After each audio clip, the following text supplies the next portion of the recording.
Carter. All right. First and foremost, I want to thank everybody for their time, especially people out there in TV land, new guests. Welcome back, old guests. Thank you, guys.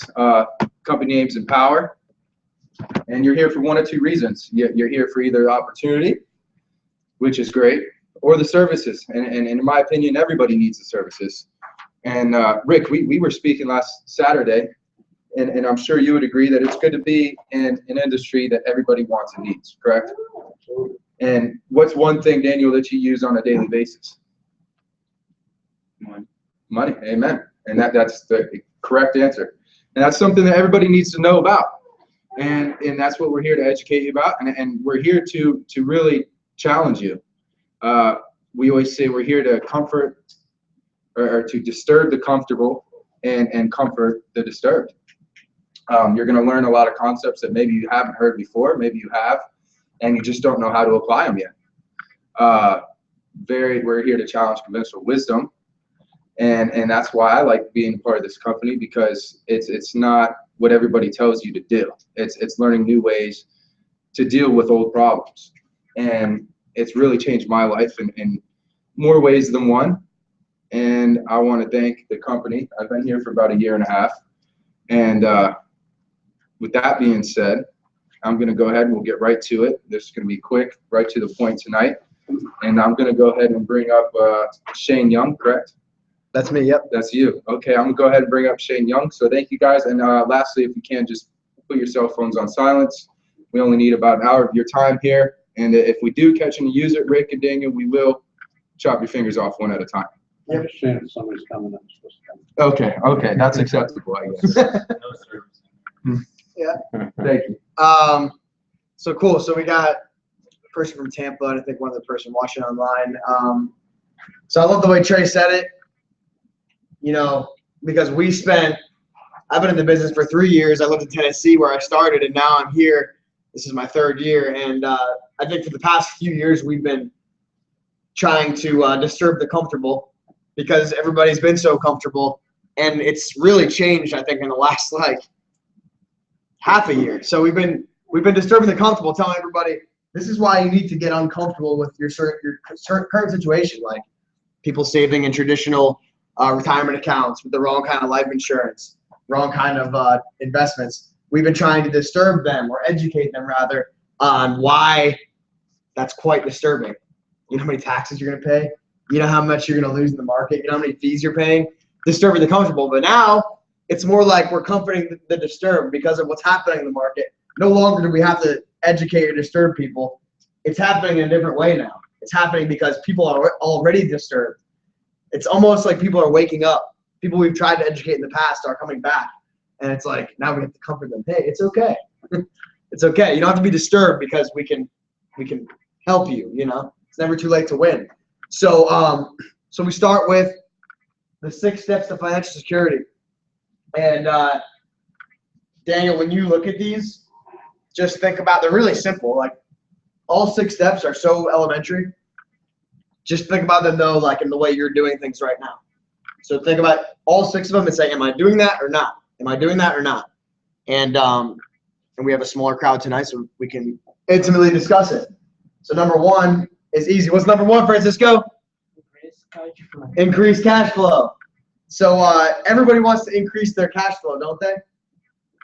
Nobody wants to decrease their cash flow, unless you're like end of life philanthropic. You don't want to decrease your cash flow. You want to increase it. So there's 2 ways to do it. 2 ways to increase your cash flow. What's one of them, Daniel? How can you increase your cash flow? Really simple. Reduce debt. Who said? Reduce debt? Wow. Reduce expenses, right? Because debt is really just an expense, right? So we pay off our debts as an expense. So reduce our expenses or make more money, which is my preferred way of increasing cash flow. Right. Everybody says, oh, that's the hard way. I think that's the easy way. I think the hard way is to Combination of both works. Combination of both works. Yes, exactly. So increase cash flow, easy stuff. That's the first step to financial security. Number 2 is establish an emergency account. This is another easy one.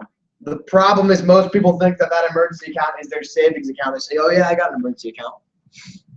Well, your savings should be for something you want to go put a down payment on one day, or something you're saving for. That's why it's called savings account. It's emergency account. We coach people to have 6 months of their annual income saved up in an emergency fund. So if you are making $40,000 a year, yep, police officer, teacher, median salary, right? We think you should have $20,000 saved up in an emergency account. So you can pay for the emergency and take off work for 6 months if you need to, right? Take off work for 6 months of comfort. If you need to drain it or liquidate anything, it shouldn't be your future. It should be your emergency account. You should have something for that specifically. Number 3, manage and eradicate debt. You know people that have debt, right, Rick? Yeah, me. Okay. So you know you. Trey, you know people that have debt? Yes, I do. Trey and I just sat down with somebody. We were 1 minute late to this meeting because of it. And they have a home. They have student loans. They have had 12 credit cards, got it down to 4, correct? 8 to 4. 8 to 4. So big time debt. The crazy thing is that person is no exception. That person is not abnormal. That person is what you call average. and then you look at it, and it's kind of immense when you break down what average really means. And so this person is going to be blessed by what we do for number 3, manage and eradicate debt. We'll show you a video on that tonight. What's up? Are you for credit cards or against credit cards? Well, here's the thing about credit cards. So for and against. Here's why. What? Okay, got it. What was the rest of your question? No, my thing is, I mean, you need credit in the world to do anything. You know what I mean? You need good credit to buy a house unless you have cash. Mhm. You need good credit to get a loan on a car. Yep. You know what I'm saying? So in order to build credit, you have to get a credit card, get a little credit builder loan, whatever the case might be. Yep. You know what I mean? Well, what do you think? I think what you think. So here's the breakdown of my opinion of credit cards, right? They tell us we grew up. I was a teacher for the past 3 years, so we teach people about the American dream, right? Buy a house, white picket fence, and don't go into debt because that straps you down. Save a little bit of money, buy a house. American dream. But then to live the American dream, you have to have a certain score because the dream, you need to have the house to have the dream, right? And to have the dream, you got to have the house. To have the house, you got to have a score. What kind of score do you have to have? Credit score. To get a credit score, you got to have a credit card. And to have a credit card contribute to that score, you got to go into debt, right? So our system is back-asswards, excuse my language. We have to play the game, though, don't we? So credit cards can be detrimental. They can also be a superpower financial tool because it's money that you can use that belongs to somebody else. And our debt software that we'll show you more about is brilliant at doing exactly that. Not only optimizing every penny you have, but every penny you have available to you. Isn't that what the banks do to get ahead? They're using everybody else's money, loaning it out, gaining interest on it, just playing it like the flute, and that's why their names are on all the football stadiums around America, right? So all we're doing is teaching people how to use the same philosophy. Use others' money when it's appropriate, right? Don't get taken advantage of. So number 4 is ensure proper protection. So Daniel, you're an athlete, right? We played freshman football, 8-0, 8-0. 2004, we played freshman football together. We were undefeated. Thanks to Chad. And Trey was a quarterback. Threw the ball to Chad. But ensure proper protection. So proper protection, what does that mean? Think about all the things we insure in life. We insure everything that's expensive, important, valuable, or essential. Isn't it true? Health, life, home, car, big technology purchases like phone, TV, laptop. We insure it all because it's important, essential, valuable, or it costs a lot. That's why we insure it. Or it's illegal not to when it comes to car, health, home, right? So insure proper protection is like a wake-up call in terms of all the things we insure are important. What's the one most important thing that we don't insure? It's our income. Okay, it's the one thing we go to work for every day, spend the most time committing to continuing, and we don't insure it. But everything else we do. Why? Well, most people just don't know better. So I called out athletics. I mean, unless you work for yourself, I mean, Well, unless you run out of clients. Well, that's the thing. The way we do insure income by clocking in or filling out a timesheet or making a sale or, getting a commission. That's the way everyone I know insures their income until we help them. I mean, because what are you going to do for income if you can't work for 6 months? Hope your company does well. Yeah. So that's one thing. But listen, pro athletes do it. So when you think of NFL athletes, and I like baseball. Roger Clemens is a professional pitcher. Red Sox, Yankees, Astros. They call him Rocket Man because he threw the ball so fast. He's just one example, but he had a specialized insurance policy on his right arm. Why? It's his income, the source of his income. So he insured it. Jennifer Lopez got a specialized insurance policy on her butt. Source of her income. So we can do that too. We just show people how to do it in a very simple way, and you don't have to be a professional athlete to do that. Does that make sense? Yeah, I know it doesn't make sense totally right now because we'll show you how we do it. But number 5, anyway, is build long-term savings. So BLT, build long-term savings is important. Everybody agrees on that. I've never heard someone say no, that's not important. However, I've met a lot of people who think about doing it in the wrong way. And here's the big term to just remember is pay yourself first. Pay yourself first. Pay yourself first. If you want to build long-term savings, you got to pay yourself first. So when we get a paycheck, when our families earn money, it goes right to who? Everybody.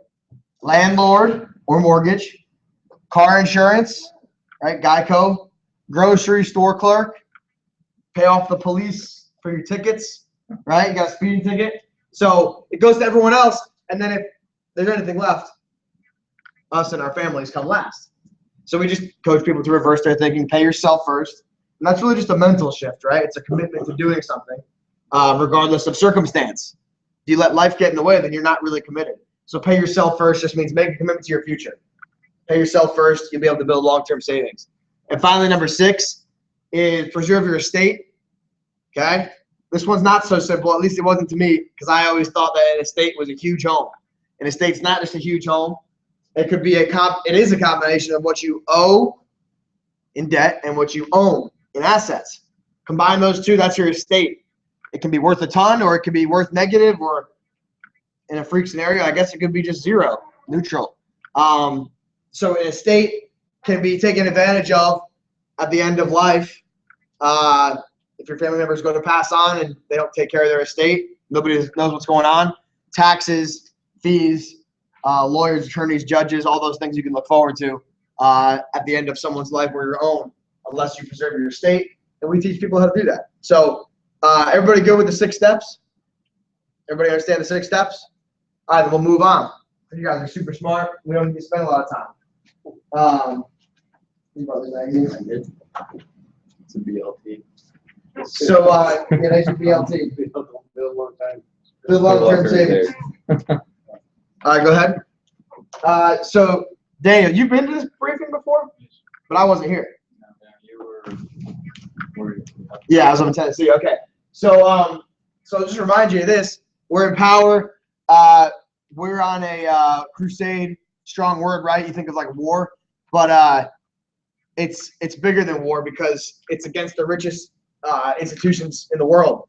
That's who we're in a crusade against. We believe that a lot of people stay broke in life and never get ahead because of just some of the things that we do conventionally because we think we're right. We don't know any better. So that's why America needs our help. We're on a mission to educate people and solve those problems. And so we brand ourselves as a consumer advocacy group.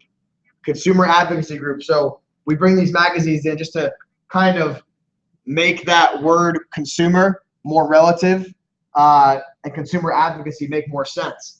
So Consumer Reports, they're a nonprofit, they're unbiased, and they rate products. Whether it's a car, microwave, computer, I actually use Consumer Reports to get the right computer for myself. They'll tell you what's the most valuable, what's a ripoff, what's going to break in 2 years, and what's the cheapest. They'll tell you everything that you need to know about whatever product they're rating. And, it's a good magazine. We're consumer advocates, and we just do our best for consumers in different ways, educating and trying to fight for people so they don't get taken advantage of. And so we've done it in a lot of different ways. However, the way the laws have changed, the way things have gone in our country, and the way the financial world has changed, we've figured out that the most impactful way that we can advocate for consumers and be on a crusade is to help people financially, financial planning. And so these are some of the things we do. We'll talk about them all. Back to sports. Bear Bryant. Daniel, do you know who Bear Bryant is? You've heard Bear Bryant? You've heard that name? Okay. Bear Bryant is not Kobe's bear brother. It's it's that was an advanced joke. Bear Bryant's just a famous college football coach. He coached for Alabama, Texas A&M, won 6 national championships. He's got a statue in front of the stadium there in Tuscaloosa. And he coined the phrase that's pretty famous: offense sells tickets, defense wins national championships. And if you want to give me a click, Ryan, we have the same strategies with our finances, just to make it relative to people. These are very important. So defense. You know why do you want to play defense in money, Daniel? What do you think? You remember Adrian James came to our school sometimes? Remember how many cousins he had? Why do you want to play defense with your money? Defense. Think about Adrian James, how many cousins that we thought he had. Chad Donnell. Everybody wanted to be Adrian James' cousin. Where did you go to school? Palmetto Ridge, out in Naples. Do you know Adrian James? You ever heard that name? He played running back when Peyton was the quarterback for the Colts. Why did Adrian James have so many cousins? Because he had so many dollars. So he has money. Right. So if you play defense with your money, you kind of make sure nobody gets their hands on it. Not all of us are Adrian James, but it's still important. So what do we play defense against? Not necessarily cousins and uncles, but number one, market loss. So stock market recently has been crazy. Well, not crazy to me. However, a lot of people probably find what's going on surprising. And that's just downward momentum. Real quick lesson, Daniel. This is important. Economists call what they call a market correction means a 10% change in the market, in the stock market, up or down, is called a market correction. Does that make sense? That's what economists call it. When the market goes up 10%, market correction. Or if it goes down 10%, that's defined as a market correction. Make sense? So the last market correction we had was in 2008. You remember 2008? Yeah. The recession? That was because the economy didn't go down 10%. The stock market went down over 35%. So that's a market correction and then some, correct? Economists also say, on average, a market correction occurs every 5 to 7 years. How long ago was the last market correction? 7 years. 8 years ago now. And drops 33% on average. Right. So if it happens on average every 5 to 7 years, then we're overdue, aren't we? We're overdue. So no doomsday stuff. I'm not trying to predict things that I really have no control over. However, I will tell you the statistics. I just did. So you're welcome. All right. So that's why we play defense against market loss. Defense, we play defense also against fees and commissions. So fees and commissions are really simple, and I don't have to try to convince you to be on my side here. Everybody, actually not everybody, nobody wants to pay fees and commissions, especially if you're in a normal situation like I was. I had a 401k as a teacher, saved into it involuntarily for 3 years. They made me do it, working for the state. $180 a month, added up to about $7,000 after 3 years. And when I went to go access it, they wouldn't let me. Unless I paid 20% on top of it, 20% in penalties, taxes, and the whole time, by the way, I was paying fees and commissions to people I didn't know. They didn't know me, and they got paid whether I was making money or losing money in it. Those are fees and commissions. They get paid to people called Broker Joe and Broker Sue, and man, I wouldn't want to do that anymore. So I don't. I got rid of that. And we teach people how to play defense against fees and commissions. And finally, we play defense against taxes. So the simple question is, if you could legally, morally, fiscally sound, logically sound, everything was intact, opt out of the tax system for your retirement, how soon would you want to know about doing that? No. Wait this week. Yesterday. You guys are late. So we teach people how to do that. We think that's a pretty great thing to be able to do, is not subject your retirement savings to taxes. So that's defense. We want to make sure our money's safe. Nobody's getting it. As long as we can prevent it, we're going to play defense. So offensively, let's sell tickets. Offensively, you got to have growth and you got to have income. Okay, so when's the best time to grow money? It's when you're making it, correct? Not when you need it the most. So growing money is so important because we work so hard for it. We want it to work hard for us. It's pretty easy. Again, this is what the banks do. This is what the big institutions do. What if we could just employ some of those principles to enhance our own lives and maximize our spendable income in retirement? Well, growth and income go hand in hand. Next, we need to have safety. Again, if you're losing money, if you want to protect against losing money, that's defensive. But we'll show you a rule that's mathematical next that shows you why safety is actually an offensive strategy. Because if you don't have safety and you ever lose money in the market, in volatility, you forever lose the ability to gain that back in any way. I am not a math guy. I never have been. I never will be. And it took me a while to wrap my head around why safety is actually an offensive principle. However, Ryan's going to show you next why it is so important and why you really don't have offense if you don't have safety. So next is my favorite one, which is liquidity. Liquidity. Daniel, can I quiz you? Just to see. I just want to know if you know. Don't be ashamed if you don't know, because nobody knows this stuff. Liquidity. Yeah. Do you know what that is money, in money? It just, In money? Just No, I mean, in if financial If terms. I had to take a guess, that has anything to do with a mortgage, no? No, not really. House, so I That's okay. I was just checking. Nobody knows this stuff, so don't be ashamed at all. I was just checking, and you gave me permission. don't know. So, I don't. so liquidity. Here's what it is, Daniel. Liquidity is just free, clear access to money. So if you save money away somewhere, you would think that you'd be able to get it if you needed it, right?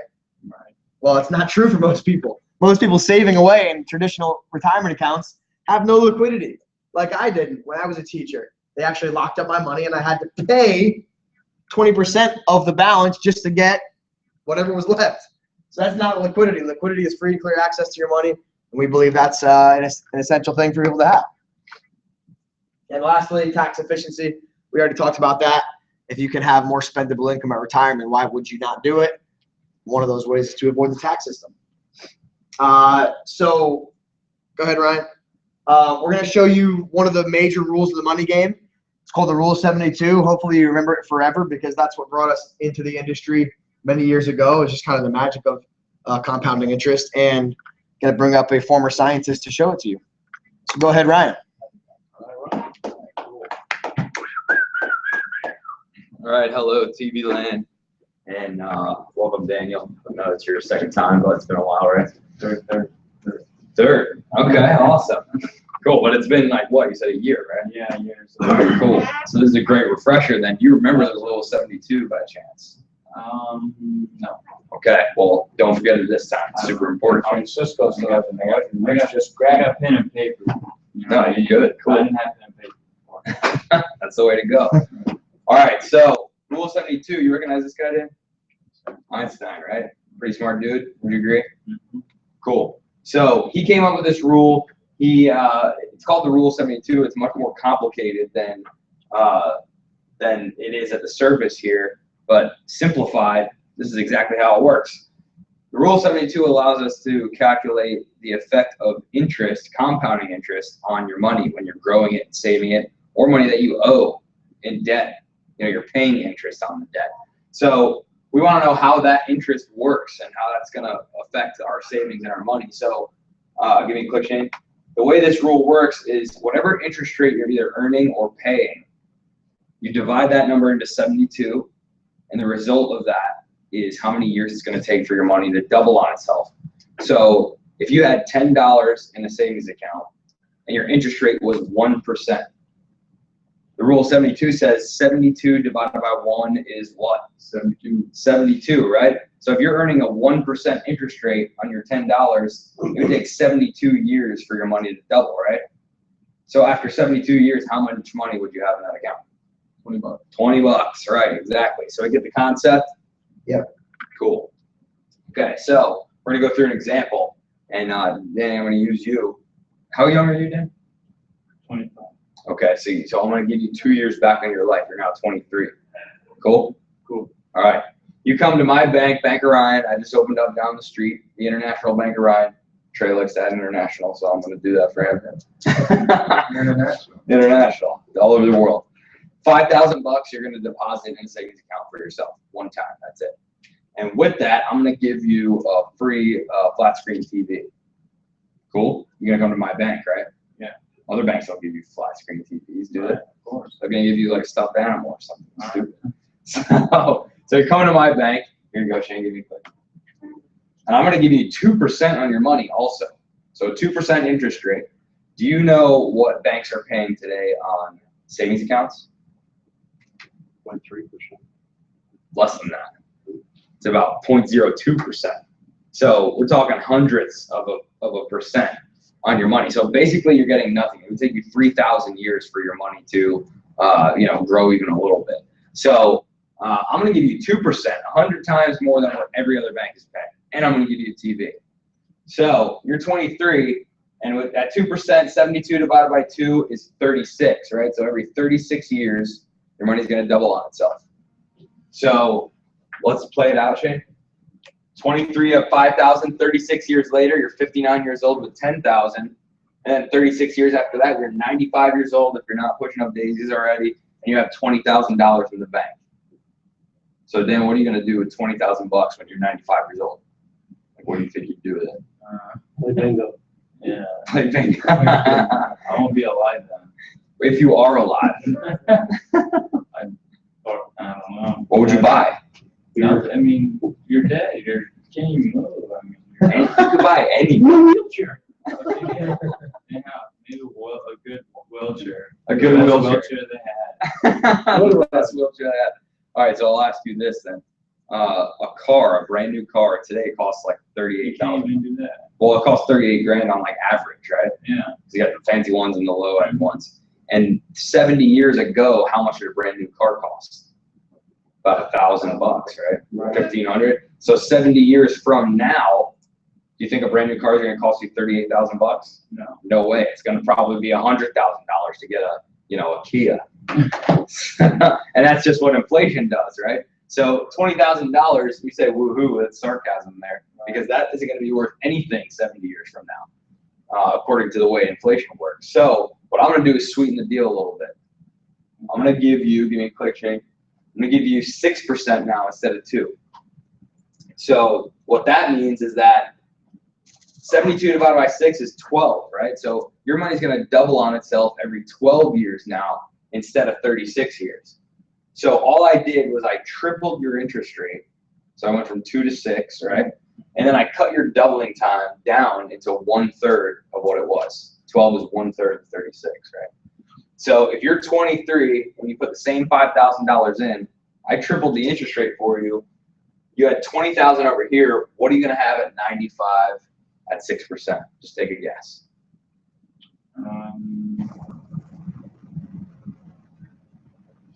Remember, I'm tripling the interest rate and cutting the doubling time down to 1/3 of what it was. Yes, it's doubling faster. You ended with 20,000 here, so you're going to have more over here. But what's your guess of what? 60,000? Okay. The rest of you guys, I'm not going to make you guess. You know already. You're cheaters. So let's play it out. Oh, I'm going to keep you change, by the way. You don't have a choice anyway, so I'm the bank. I make the rules. So you ended at 95 years old with $320,000. That's a heck of a lot more than 60, right? Yeah. So, and I kept all the change. So literally, what you just did is you paid me $260,000 for a 32-inch flat screen TV. A little overpriced, right? You think? Yeah. Yeah. Right. So you don't want to pay that much for a TV, but that's how compounding interest works, right?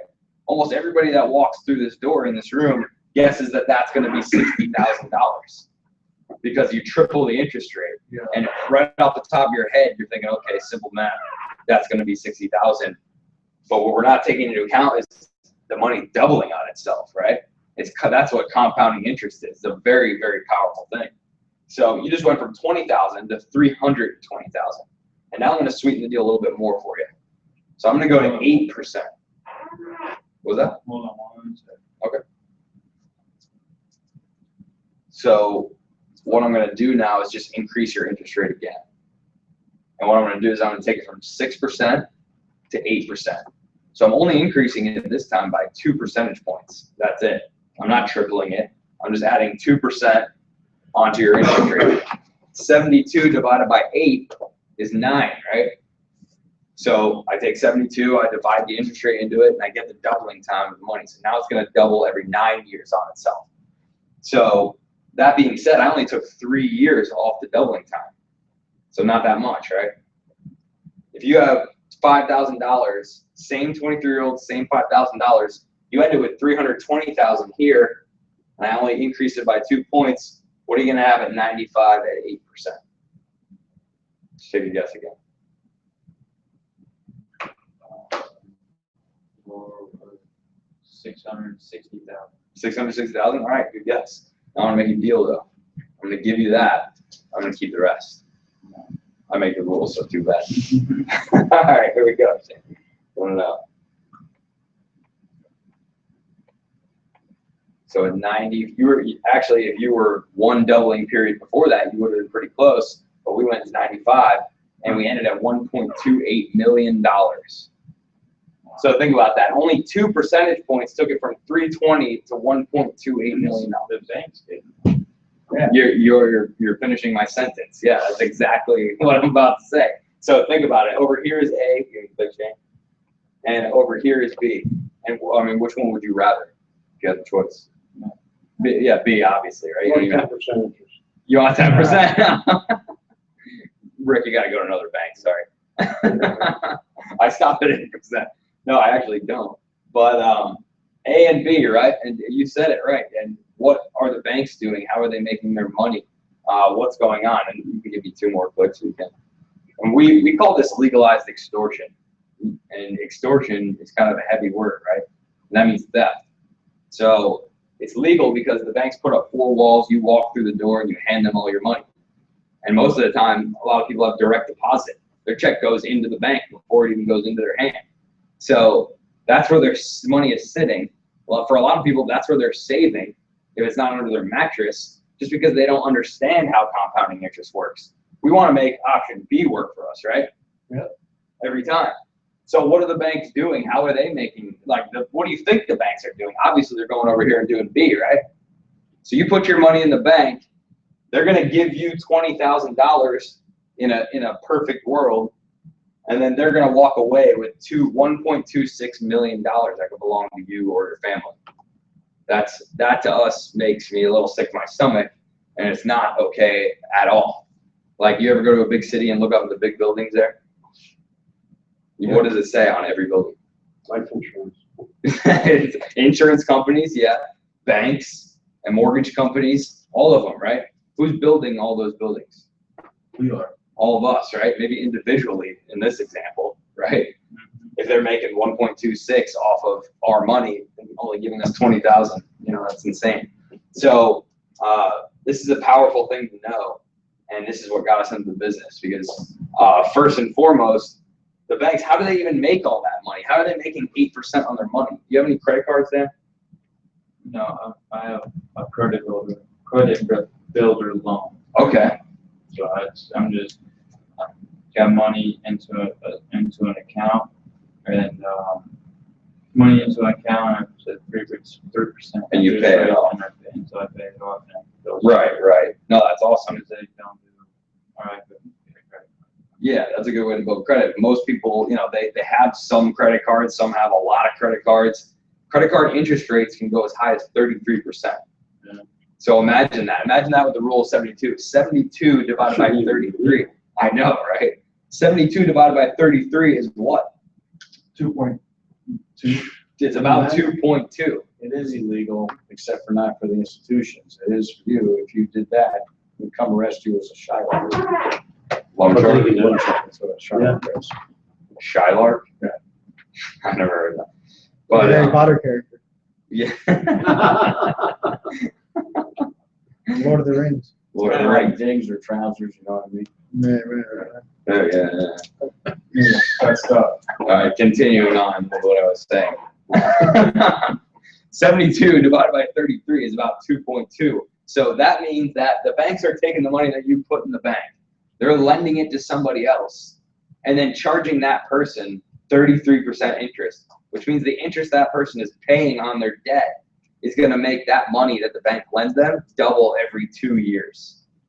So think about it. If you borrowed, let's make it real small. If you borrowed $10 from the bank and they were charging you 33%, then by the time 2 years passed, you would have paid them $20. Except that that's just a small scale, So they're doubling their money very, very quickly. And then people get mortgages too, right? So they're lending people money for mortgages. They're charging them interest on that.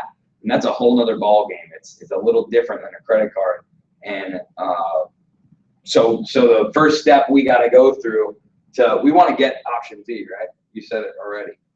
So the first thing we got to do is stop making the Rule 72 work for everyone else so that we can start making it work for us. Because we want to grow and save our money so that we can get to where we want to be and one day retire comfortably, right? That's the American dream, isn't it? Mm-hmm. So first and foremost, we got to stop paying everybody else interest. We got to get out of debt, and then we can earn it for ourselves. So how do you get out of debt and stop paying everyone else? That's what we're going to show you right here in a short video, highlighting some of the debt services that we provide.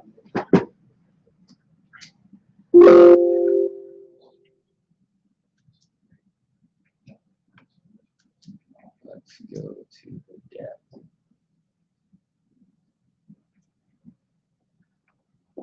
Working on it. There we go.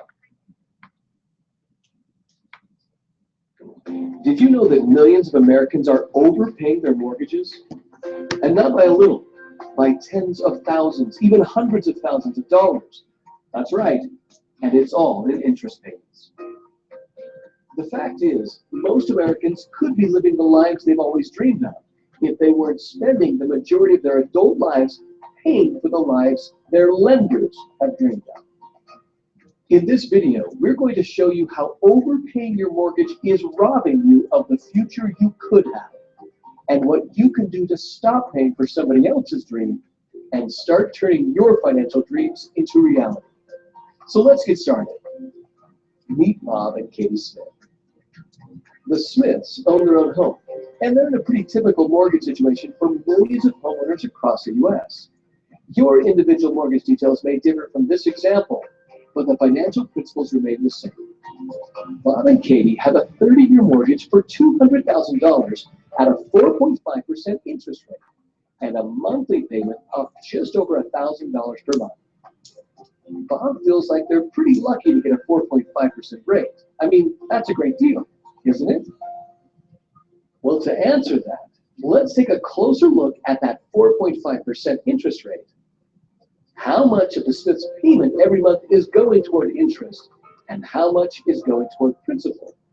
By the end of the first year, they've paid their lender more than $12,000. Of that, nearly $9,000 went toward interest. That means that over 73% of the money Bob and Katie paid their lender in year one went toward nothing but interest. That's 73% of their payments up in smoke. And in year two, it doesn't look much better. Once again, Bob and Katie paid their lender over $12,000, and of that, more than $8,700 went toward paying interest. That means that in year two, over 72% of the Smiths' money went toward nothing but interest. Now let's fast forward to year 20. By year 20, Bob and Katie have paid over $243,000, but they still owe their lender over $97,000 in principal on their loan. That means that if they're paying all that money, the Smiths still owe almost half the original amount they borrowed. And by year 30, the amount Bob and Katie have paid their lender totals almost $365,000, of which nearly $165,000 went toward paying nothing but interest. That means that they've paid their lender over 82% of the amount they originally borrowed. just in interest payments. That's 82%. Quite a far cry from the warm and fuzzy feeling the Smiths had when they heard they got a 4.5% loan. So where do all the billions and billions of dollars homeowners are paying the banks in interest go? Exactly. Homeowners like Bob and Katie from all across the nation spend their lives making interest payments to the banks and wonder why they never get ahead. But guess what?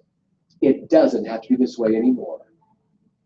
What would you say if someone told you that there is a simple online banking solution helping homeowners like you put an average of 18 years or more worth of mortgage payments back in their own pocket? How excited do you think people like Bob and Katie would be if instead of having to pay the bank over $164,000 in interest payments, they could pay less than $63,000, the same amount of interest they would pay if they had just a 1.9% fixed rate on their mortgage?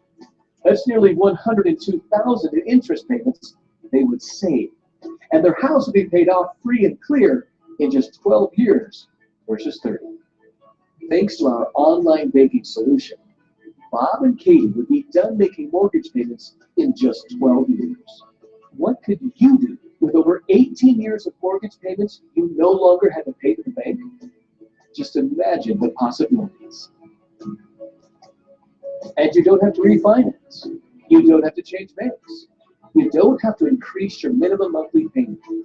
And you don't have to modify your mortgage or change your mortgage terms in any way. Just imagine the freedom you would have if you no longer had to make mortgage payments to anyone. Don't waste another minute. Watch the corresponding overview video right now to get a thorough look at how this life-changing program works. And for more information and a free report that shows you exactly how much time and money this amazing online banking solution can save you, call us toll-free right now. Okay, we don't need to look at the number or anything. So I'll just go through real quick what that is and how it works. So do you know anyone in debt? Yeah. Lots of people, right? Almost everybody we know is in debt in some way or another. Car loan, credit cards, student loans, mortgage payments, whatever it may be. Everybody's got some kind of debt. You know, most people anyway. So it's a lot of times it's really difficult to get out from under that rock that's sitting on them. You know, they're paying lots of interest. They're not making a lot of ground, and they get themselves in more debt because they're tight on money. You know, I know how it works. I've seen it a million times. So what this is a software program actually that we've helped to develop. A lot of mathematicians and software developers have gotten together to build this program that acts as a GPS. Like, how did you get here today? Did you ride a trip? No, GPS, right? So you put in the address and tells you how to get from A where you are to B where you want to get to in the fastest way possible, right? Exactly what this does, except with your finances. And if you go the wrong way, what does it do? Gets you right back on track, right? So what this is it's a GPS system, basically. It's a financial coach that's sitting on your shoulder 24 hours a day and gives you specific instructions on what to do, how, and when to do it. Exactly. In order to get you from A to B and eliminate your debt as fast as possible. If you have 6 different bills that you pay in terms of debt, there's over 700 different ways to pay that off. Which one is the right way? It's really hard for us to tell. Now a computer can do a lot of things way more efficiently than we can, right? So what we've done is built that into a computer. And for an example, some of our clients that we've had already, paying off a mortgage, just like they said, in 7 years instead of 30. Having $240,000 worth of debt, and on top of that, having to pay $200,000 in interest alone. So that means that they would literally have to pay the bank over $400,000 to get out of debt if they kept going the way they were going. Thank goodness they found us, because now, instead of being in debt for 30 years, they're only going to be in debt for 7, and they're going to save themselves $200,000 that they would have paid in interest alone. So you guys are able to do loans as well? It's not a loan. It's what it is. It's a software program that tells you exactly what to do. No, right. But you said you guys had got a lady a 7-year finance. I'll tell you how that works. Yeah, he would have been in debt for 30 years, if he was paying his bills exactly how he was paying them, the same way, just, month by month, he pays his bills exactly what's due. He would have been paying those bills for 30 years. And then in year 30, he'd be debt free. Yeah. Because he ran into us, we put his numbers through the system that is this program. Following the directions of this program, he will be completely debt free in 7 years instead of 30. Like all his debt's paid off. Nice. And not changing anything. Yeah. Because he's out of debt that much faster, he's going to save himself $200,000 worth of interest payments that he would have just given away to the bank as an expense for lending him that money. Wow. So when you go get a mortgage, isn't it crazy? In this video, they even said it. When you get a mortgage and you pay that mortgage, most people are going to end up paying for 2 houses and only get 1. So it's BOGO for the mortgage companies all day. That's not okay. Nobody should finance anything for 30 years. That's totally absurd. So the system that exists, there's ways to operate within it and take advantage of it by working as efficiently as possible. And this GPS system allows us to help people do that. Is it just called Empower on the app at the App Store? No. This you have to go through us to get this. We have to do an analysis for our clients, run their numbers through the system, show them the results first, and say, if you follow these instructions, this is when you'll be debt free. This is how much money you're going to save. End of story. Guaranteed. It's very simple to do. Yeah. Yeah. So here's A, what you're doing. Here's B, what we can help you do. A or B, which one? B is always the better option every time. So that's what we do, and that's how we get people to stop making the Rule 72 and interest work for everybody else, right? So then where do you go? Where do you go to get B, column B, and make it work for us instead, right? Because there's a million things out there, and everybody's going to tell you something different. There's so many options. One size never fits all. But here's a quick another video to give you some background on some of the things that we do for that. So if I can get out of there.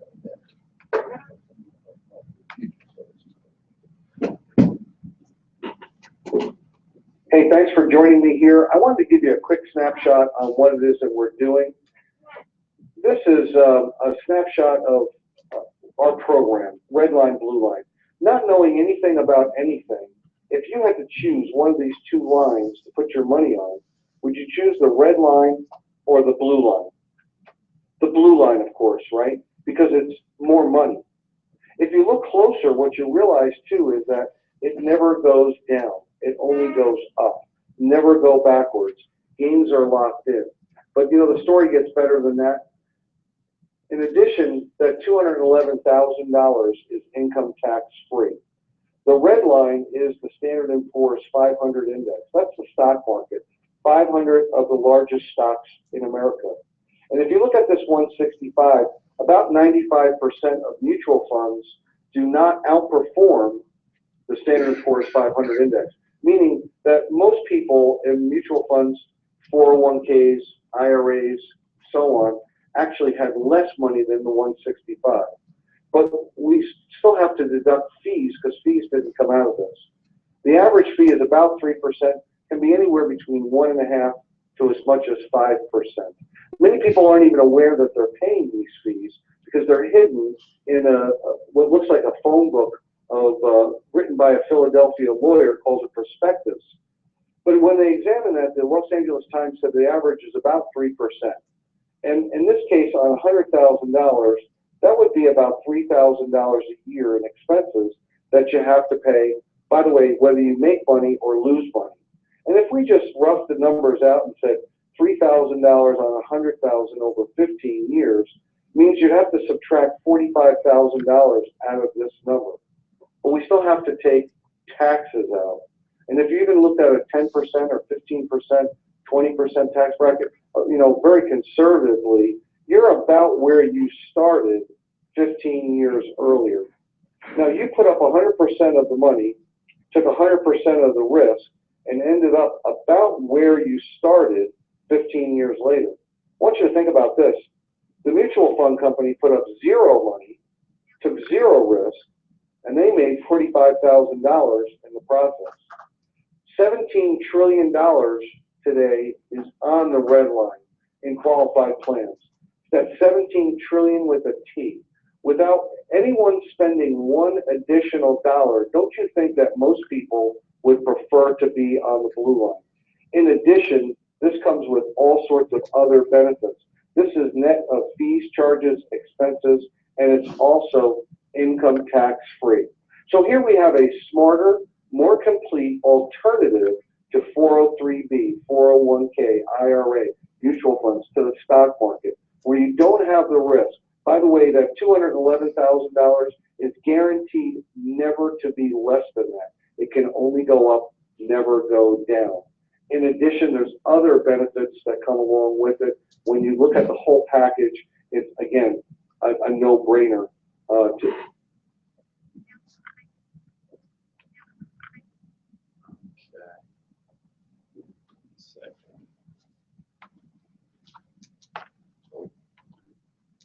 I'm bringing back PowerPoint.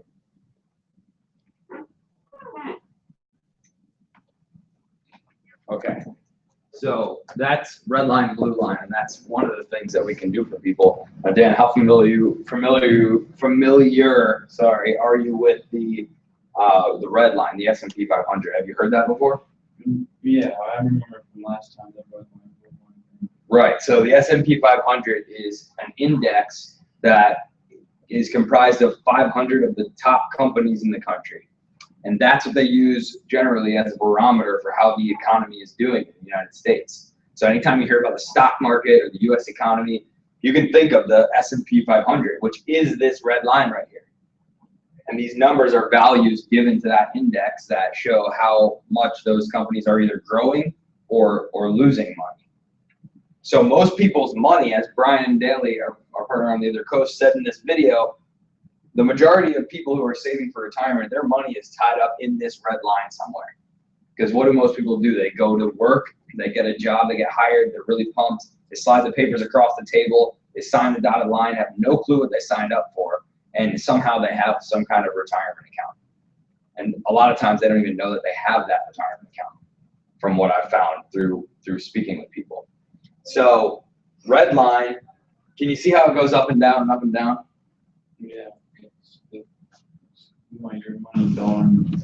Right, going like vanishing into thin air or growing, right? Because we have to grow our money to be able to get to where we want to be in retirement, right? I mean, they say that we should have $1 million saved up by the time we get to retirement in order to have a comfortable life beyond work. So, I mean, if you think about it, if you're making $30,000 a year, you will have only made $1.2 million over your entire working life if you work for 40 years. I mean, you got to pay for living that whole time too, right? And making 30 is, you're paying the bills pretty much. So that's where we're left at. How do we grow our money and how do we make sure we don't lose any of it? This line right here today lost 200 points again, a whole percentage point. So if you had saved up $100,000, you would have lost $1,000 today, just gone. If you had saved up $100,000 over the last 3 weeks, you would have lost $10,000. So that's a lot of scratch that I can't afford to lose. And I don't think anybody else can either. And actually, it's funny how, and this is, it's a little higher up, but today I was watching the market all day long, and the Federal Reserve made a decision today on whether to increase interest rates for the second time in the last few months or not to increase interest rates. So the market, your brokers will tell you that the market will come back, and they try to buy, sell, and beat the market. That's all a game. Because today, usually what happens, if the Fed increases their interest rate, people freak out and the market declines, right? Well, they didn't increase it today. And people freaked out because they didn't increase it and the market dropped by 200 points. So, and it's all a head game. The market isn't based on stats and numbers all the time. It's based on human nature. And there is no statistician or scientist out there that can nail down what somebody's going to decide based on what's going on in the world or the economy or anything. Because decisions made in the market are not based on anything that's tangible or can be put into statistics, really. And today is a perfect example of that. People just freak out over anything. They're saying the market loss is because of the Fed decision, because oil's low, because a million different reasons, and everybody's debating about it and nobody has the answers. So is that a good place to put your life savings if nobody can ever tell what's going to happen to it? And you want to grow your money all the time, but tomorrow it could decrease by a whole percentage point again. We don't know. We have no clue. We can't really predict these things. So Blue Line is an alternative that we provide for people. One size doesn't ever fit all, but this is a very, very good option for most people. And you can see that it never goes down when the red line does, right? So I'm going to show one more quick little video explaining what that Blue Line is. And it'll give you it'll explain it better than I can myself. It's a very, very good one. It's the South Park of finance, except a little more PG. I pinned it. We gotta fix this place. When it comes to retirement planning, there are three kinds of people. The guy who doesn't think about or plan for retirement, you don't want to be that guy. The gambler type who feels the only way to grow her money is to risk losing it all in the stock market. And the play it safe type who shudders at the thought of losing a single penny of his savings, even if it means sacrificing any opportunity for that money to grow. For years, retirement planning has been vastly limited to choices that fall on one side of the scale or the other. And so, money-savvy people tend to invest in 2, 3, 14, 50 different products in an attempt to balance the scale. But what if there was a way to capture the upside potential of a risky product and the downside protection of a secure product all in one solution? Well, hold on to your potatoes. Let's talk about IUL. Index Universal Life can harness the best parts of both sides of the financial seesaw. IUL is a form of permanent life insurance that, whoa, hang on. Life insurance has changed in the last 20 years. You know it is something that just pays out when you die. But these days, life insurance can actually be one of the most powerful wealth accumulating vehicles on the market. One huge benefit of IUL is the ability to harness the power of compound interest to potentially generate large amounts of non-taxable cash value within the policy. This cash value can be accessed later in life to fund a happy, healthy, non-taxable retirement. Your IUL's performance directly reflects the performance of the stock market index while implementing a 0% floor and a market cap, usually around 10%. So your cash value participates in the growth of the market up to the cap and sits safely on the sidelines when the market goes down. You forego some of the upside to alleviate all of the downside. So zero is your hero. With IUL, you won't spend a single day of your accrual making up for losses. Pretty cool, right? Well, it gets better. When designed properly, IUL can serve as a retirement vehicle based on a financial chassis of life insurance protection. And because of IRS tax code exemptions for life insurance, your cash value can create a tax-advantaged way to generate more income in retirement. That's something your 401k or IRA simply can't offer. So what might an IUL look like for you? Let's talk specifics. Larry here is in decent health, a non-smoker, and contributes $500 a month to his IUL starting at age 35. This contribution is conservatively projected to generate $500,000 of cash value by the time Larry retires at age 65. If he chooses to, Larry can turn on a non-taxable income stream from his IUL, giving him $60,000 of income per year to supplement his retirement. And the longer he waits to access this money, the larger it can grow. That death benefit is even accessible when Larry's still living if he suffers a critical, chronic, or terminal illness. So if Larry gets sick, he's covered. If he dies unexpectedly, his family is covered. And if neither of those things happen, the money Larry's paid into his IUL over the years can fund a happy, healthy, tax-advantaged retirement. Assuming Larry lives to age 90, he will have contributed a total of $186,000 into his IUL, drawn out $1.5 million in non-taxable retirement income, and still leave behind a very sizable tax-free death benefit for his heirs. The person who shared this video with you can show you what an IUL might look like for you, given your specific age, health, contribution level, and retirement plans. Contact them today to get the specific numbers and see if IUL is a fit. I got a question. Hold on one second. Let me get up. Get up here. It's crazy navigating.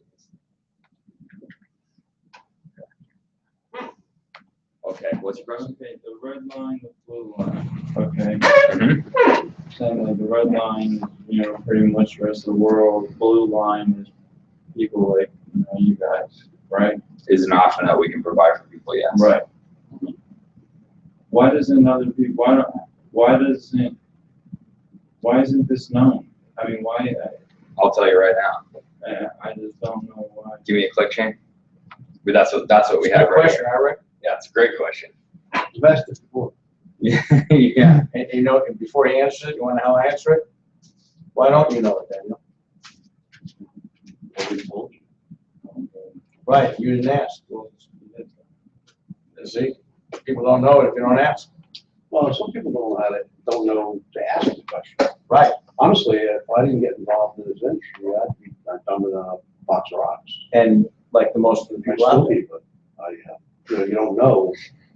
You don't know. Asking questions is no such thing as a dumb question. Ask questions all the time because that's how you learn.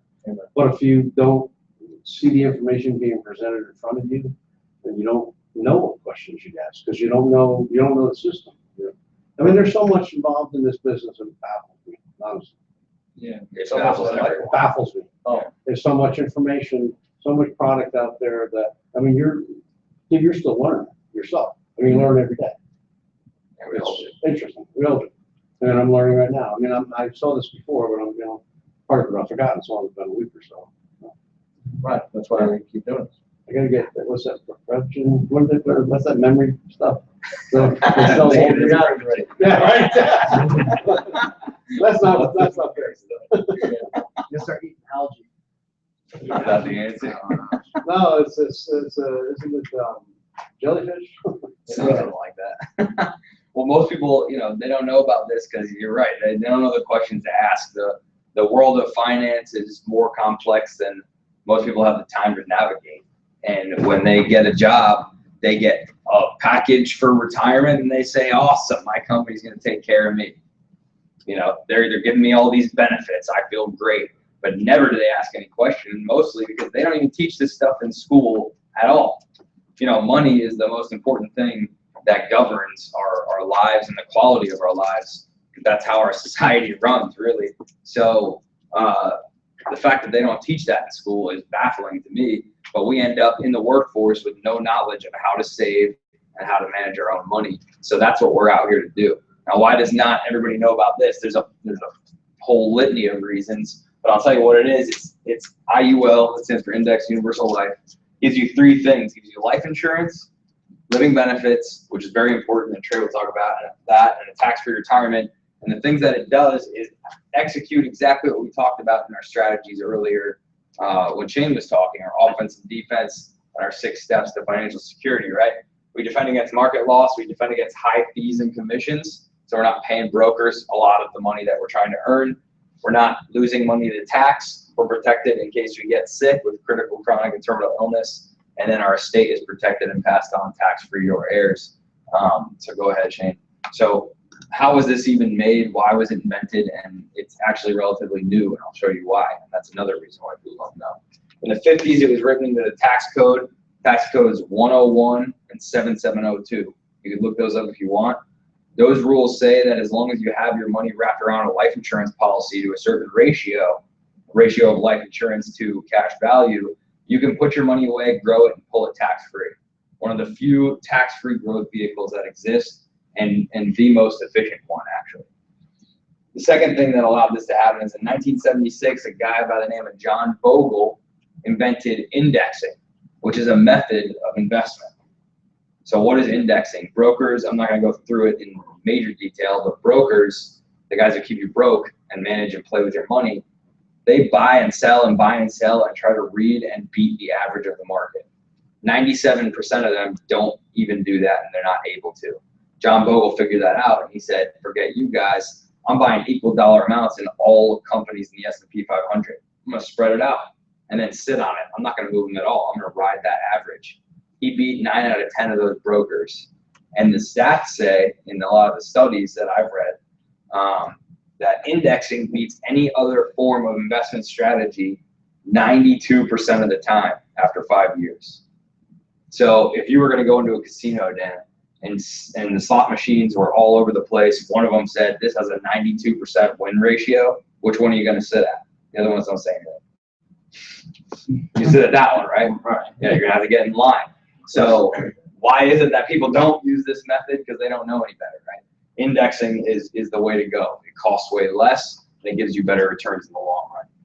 1999, the Financial Modernization Act was passed after there was an act on the books called the Glass-Steagall Act. And what that said was that banks could only do banking, insurance companies could only do insurance, and brokers could only do securities, that's stocks, bonds, mutual funds, things of that nature. So they were separate industries, right? All in the financial world, but they were all separate by law. So in 1999, they took that act off the books and passed the Financial Modernization Act, which said that now you can go compete. So banks could now offer life insurance products, insurance companies could now offer investment products. The industry was all mixed up. So out of those three industries, well, formerly three industries, now one, that's banks, insurance companies, and brokers. Who do you think came out on top or won that? Rick, what do you think? Banks. Banks? Nope. Francisco, what do you think? You're done. You already lost. Yes, until I get it right. What do you think, Francisco? Insurance? Yes. Now, why is that? Damien, tell me why insurance companies would win against banks and brokers. I'll give you a hint. Everything's insured, right? Everything's insured. So the insurance companies, I mean, think about it, your cell phone, your car, your health, your life, everything. The money that's in the banks is insured. The building is insured. The people that work in the bank have insurance on everything that they own. The chairs, the couches from Runaway. Everything. Yep. So insurance companies have more money than anybody else, right? 85% of the global wealth flows through insurance companies. Yeah.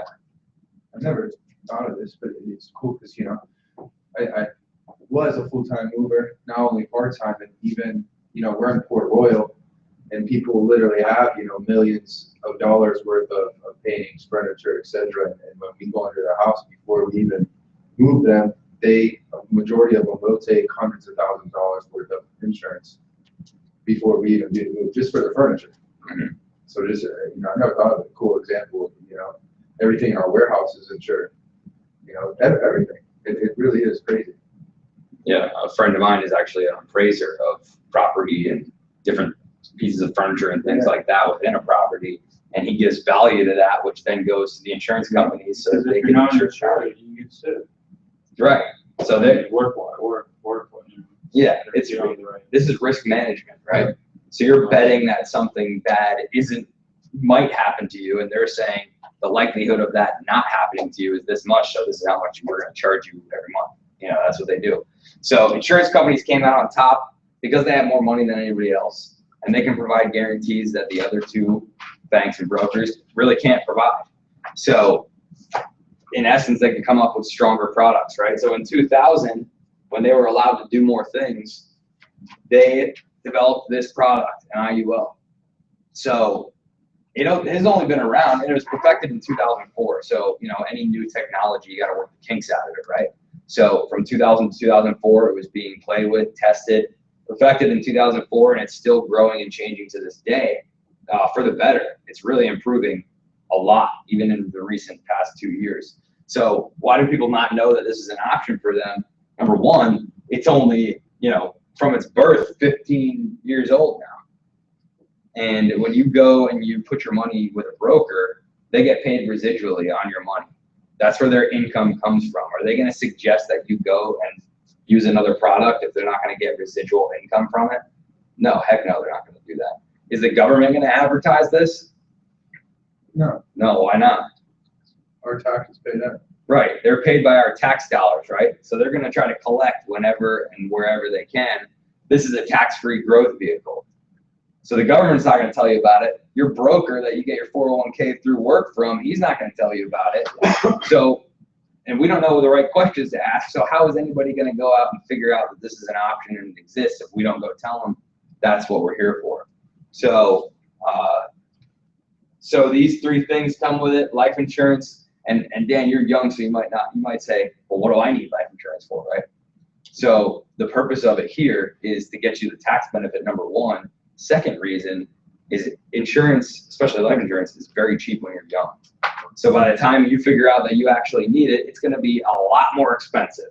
So number one, so we're killing two birds with one stone there. Living benefits is the second thing that is very, very important to us. It's a crusade of ours. And for that, I'm going to just bring up Trey to talk about it. Trey Carter. Yeah. Trey Carter. All right, I'm back.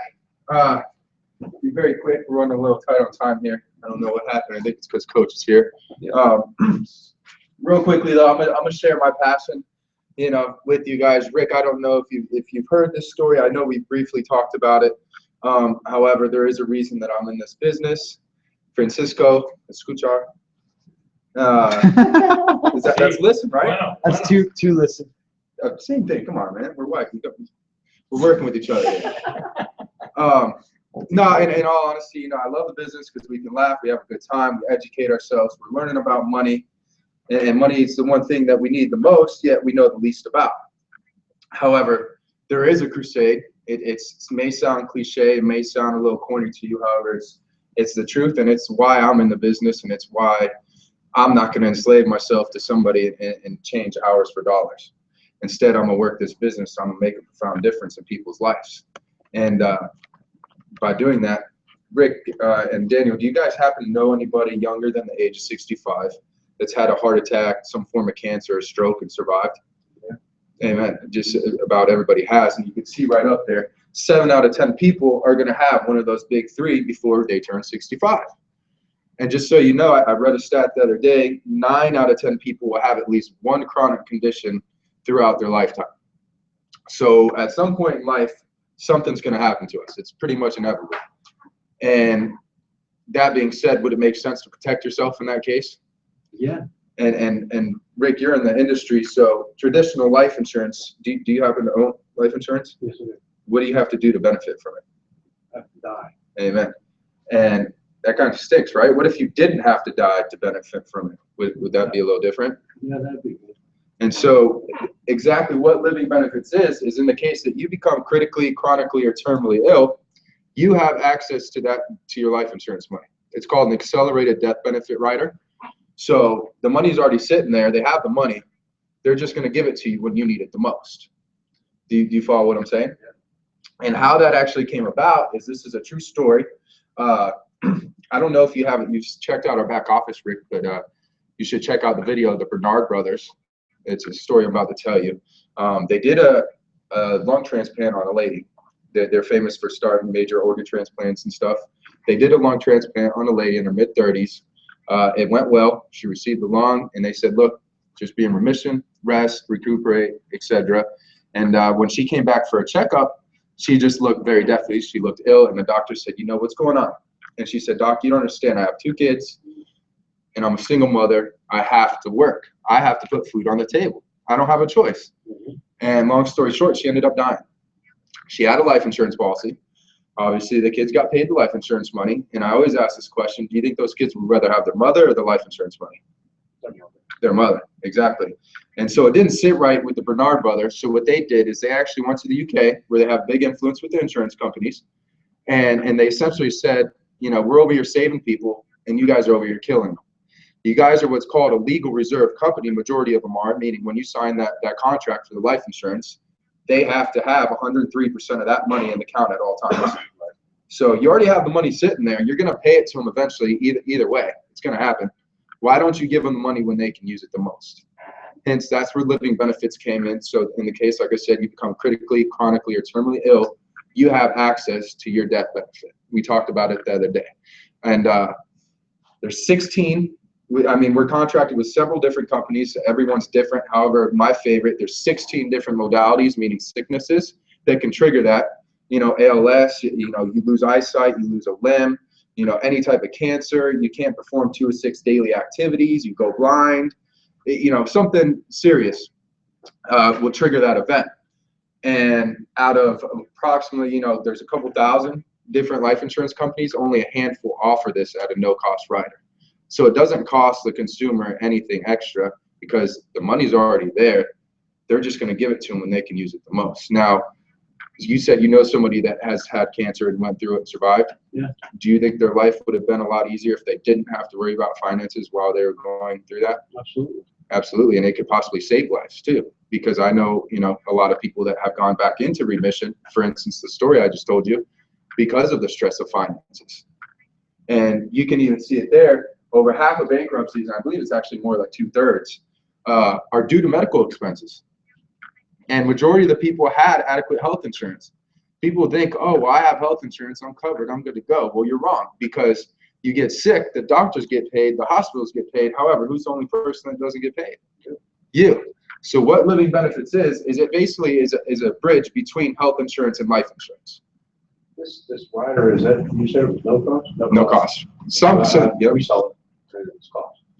That's the only debt I have is hospital bill. Mhm. Well, the thing, people That's buy the life only debt I have insurance is hospital. because when they die, they want to protect their family, Mhm.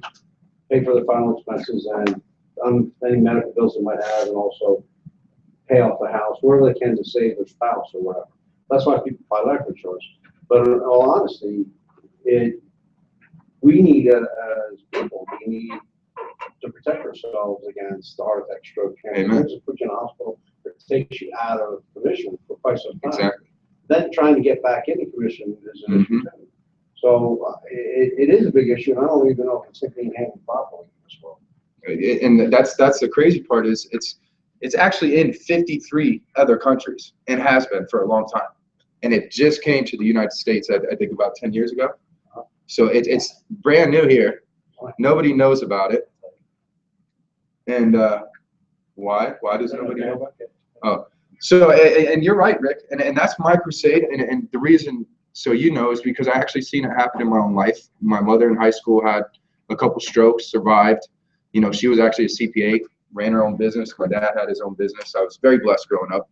And she was just bedridden all throughout high school. And then once we graduated, she did end up passing. And we got left with, unfortunately, a bad estate. The house I grew up in, we ended up losing. My dad didn't have work. And yeah, I'm not the only, it's not a pity story. It happens No, it to happens. everybody. No, Not no, everybody, no, but it happens. It happens. And for me to see this business and have an opportunity to share this with people, to help them live a life of dignity. For instance, I have a 2.5-year-old son. You better believe that I have a policy for myself because I refuse to be a burden on my son. I refuse to be a burden on my wife, and I refuse to be subsidized by the government. And even though I'm only 25 years old, I feel like Superman. I work out, I'm healthy. I know there's a good chance something's going to happen to me. So, I mean, I always ask people, we live in Florida, a hurricane comes, you prepare, right? Why would you do the same thing for your own life? Do it. And you do look healthy, but that doesn't mean it got anything. Amen. You're totally right. I know people that have been 19, 20 years old and had strokes. So it's not uncommon for people our age for that to happen. And the great thing about this is, in life, I asked you this the other day, do we have any other options than to get sick, die, or live a long, healthy life? There's no other options, is there? Yeah. So what's great about the IUL is if you get sick, you get advancement on your money when you need it the most, so you can live a life with dignity, travel, do whatever you want to do, go get the nice medical procedure to save your life, whatever it may be. If you die, your family's taken care of. And lastly, we hope that we live a long, healthy life, and you're going to have a tax-free retirement income that you cannot outlive. So it really covers you in every single situation in life. And to me, there's just nothing better than to create a business opportunity to share it with people like ourselves and be around like-minded people that want to really revolutionize the industry and really wake people up. Because right now, Rick, there's 149 million people, you being one of them, that have the wrong kind of life insurance. If they had their chance, do you think they'd rather have Living Benefits? They'd like to have the right life insurance. Amen. Some people don't know that there's the old style and the new style. And That's where hopefully, we're all doing this to make money, but at the same time, and we have to make a living just like everybody else of course. does. However, if we can help people and honestly give them, I don't want to sell anything that I'm not comfortable with. Mhm.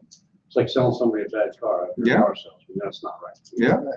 So your conscience, but some of the product, and I'm just getting into this is not just necessarily this, but some things you can sell people that they need. You're helping. Yep. And that's what we do. That's exactly what we said. It's a crusade because people need to know about this. If they could have the same dollar, it's like taking money from your left pocket, putting it in your right. Same dollar, it's just better services. And so that's 149 million policies that we can go replace right now. For same, not costing nothing extra, just doing what's right for the consumer. And it's exactly like Shane said before, and I love this quote, is, we can all get to where we want to be if we just help enough people get to where they want to be. And that's what I love about this business is we don't get paid unless we bless somebody else and doing them the proper service. That's true. I mean, it's, we don't need to be ashamed for the amount of money we make, but we're still helping people. We work because we want to make money. It just happens to be one of the highest paying industries in the world. It is, it absolutely is. It's not easy at times. I mean, sometimes and I've been there, dealing with people that think they've got all the insurance in the world and they really don't, but they get stubborn. And I need to get beyond that sometimes. But that's a whole other story. Yeah. We gotta have Rick speak at one of these. Yeah, he's learning. Yeah. So that's my story. That's my crusade, my passion. And again, I want to thank you guys and thank you for coming back, Rick. Thank you, Daniel, for coming back. I'm gonna go ahead and hand it over to Coach and let him wrap it up. Thanks, Big Craig. Hey, I'm gonna be short, brief, but I have some things to do. Now, none of you are really impressed with this, but I went and got myself a new one today. I'm so excited, Trey, because I take notes all the time everywhere I go. And I fill these things up and they become my journals. I also have on my phone there the app TaxPot, because I'm saving a lot of money. See, for would you invest, Daniel, $125 if we could show you how to save $100 a week? Absolutely. Good. See Trey tonight now. Okay, it's that simple. See, we're going to educate people on how to do things business-wise. We're educating people. We're giving them choice, really, Rick, is what it's all about. You said it before, and life is all about the choices we make. We just have to bear the responsibility and the consequences for those choices. And what you all talked about earlier was, why don't we know this? Because nobody came and told us, and our parents didn't know, and they're not teaching the educational systems, and those businesses don't want us to know it. And it's an evolving story all the time. So I'm excited about this. First of all, Ryan Young, for the first time, is beating his brother Shane Young in income and production for this first month. And so when I went to the store, I picked up you a journal so you can keep a good journal. And so it's about keeping notes and logging things. You're not excited about it, but that's the future right there. I read my notes, not some of the time, all the time. So keep notes.